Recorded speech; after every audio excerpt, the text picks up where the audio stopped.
Выстава прысвечана мастацтву тэкстыля 80-х-90-х гадоў мінулага стагоддзя. Азербайджан, Кыргызстан, Казахстан, Арменія папоўніла спіс краін, дзе быў прэзентаваны праект і Беларусь. У работах сучасных мастакоў прасочваецца ўплыў авангардызму. Представлены работы художников, которые достигли наибольшей оригинальности в этом жанре.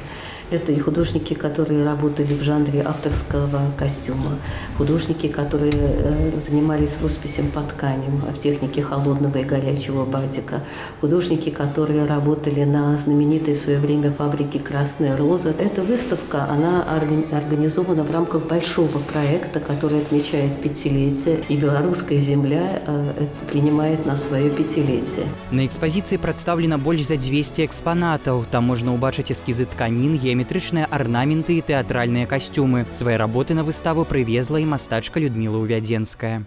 Работу я сделала в середине 80-х годов. Да, то есть это не новые работы, это работы уже, которые прошли большую историю.